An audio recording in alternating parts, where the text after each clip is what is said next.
সত্যি বলে সত্যি কিছু নেই সিনেমার প্রচারে বারাসাতে আসলেন সৃজিত মুখোপাধ্যায়।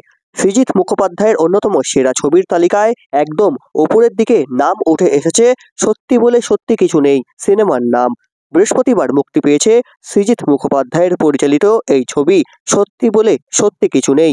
আজ উত্তর 24 পরগনা জেলায় সন্ধে 6টা নাগাদ বারাসাতে একটি নামজাদা প্রেক্ষাগৃহে ছবির প্রচারে আসলেন সৃজিত মুখোপাধ্যায়। সেই ছবি তুলে ধরলাম আমাদের ক্যামেরায়।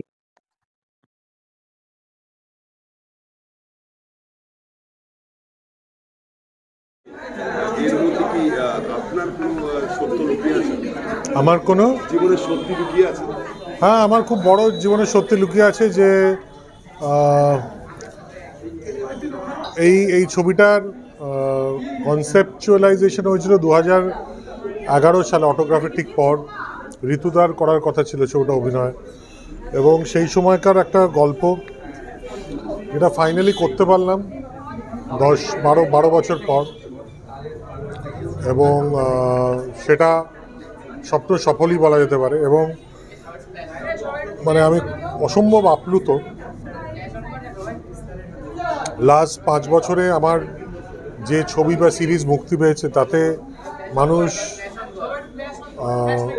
পদাতিকের পর এই ছবিতে আবার সেই রিয়াকশান পাচ্ছি, খুব ভাল লাগছে।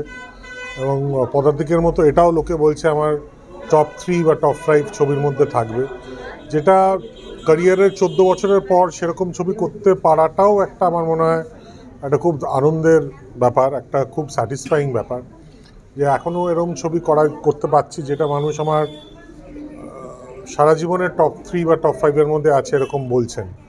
সো সেইটা একটা খুব বড় তৃপ্তির জায়গা। হোপফুলি মানুষের ভাল লাগবে। এবং আমরা জানি পুজো বা ক্রিসমাস বাদে বাংলা ছবি একটু স্লো স্টার্ট করে, মানে in terms of footfalls and box office. Hopefully এটা word of mouth will help this film grow further. কিন্তু মানুষের ভালোবাসা এইটা খুব ইম্পর্টেন্ট, এই জিনিসটা পাওয়া। মানে এরকমও হয় যে ব্লকবাস্টার হয়েছে আমার ছবি, কিন্তু যে পরিমাণ ভালোবাসা পাওয়ার কথা পাইনি। আবার উল্টোটাও হয়েছে যে পরিমাণ ভালোবাসা করছে তার থেকে অনেক বেশি পেয়েছে, কিন্তু আবার ব্লকবাস্টার হয়নি। সো হোপফুলি এটাতে ভালোবাসাটা পেয়ে গেছি, এবার বক্স অফিসটাও যদি হয়ে যায় ভালো। এই দুটো ছবি, মানে এই ছবিটা এবং চতুষ্কোণ, এই দুটো কি ঋতুদার করার কথা ছিল? হ্যাঁ, দুটোই ঋতুদার করার কথা ছিল, এবং দুটোই একই সময়ে লেখা, ওই একই পিরিয়ডে লেখা। পরমব্রত কারণ ওই চরিত্রটাই ঋতুদার করার কথা ছিল। তো ঋতুদা যেহেতু নেই, আমার মনে হয়েছে যে এমন একজন মানুষ যে ওই বডি ল্যাঙ্গুয়েজ, ওই আইডেন্টিটিটাকে ধরে রাখতে পারে, কারণ সে খুব এই ব্যাপারে পড়াশোনা করেছে এবং তিনি এই ব্যাপারে অবগত, সেটা হলো পরমব্রত। আর পরমব্রত আমার রাহুল দ্রাবিড়ের মতো, যখনই কোনো ক্রাইসিস হয় আমি সবসময় পরমের কাছে যাই, হি ডেলিভার্স।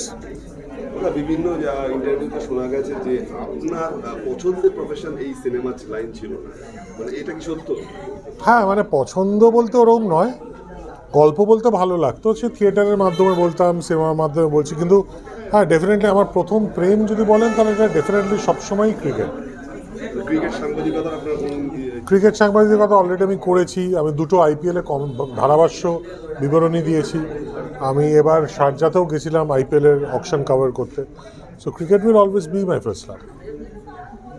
নতুন করে দর্শক বাংলা ছবিতে ফিরেছে, অনেকদিন হয়েছে, মানে এর কি মূল কারণ কি বাংলা ছবির গল্প, না এই ধরনের মাল্টিপ্লেক্স, এই ধরনের পরিকল্পনা? না, সে তো 2010-এই ফিরেছিল অটোগ্রাফের পর। তারপর নানান সময় নানান পরিবর্তন হয়েছে। কোভিডের পর একটা নতুন ধরনের দর্শক জন্ম নিয়েছে। সো ডেফিনেটলি অফকোর্স, মানে যে ধরনের বাংলা ছবি হচ্ছে সেটাই সেই দর্শকের সাপ্লাইকে জাস্টিফাই করছে এবং সেটাকে ইনস্টিগেট করছে, ক্রিয়েট করছে।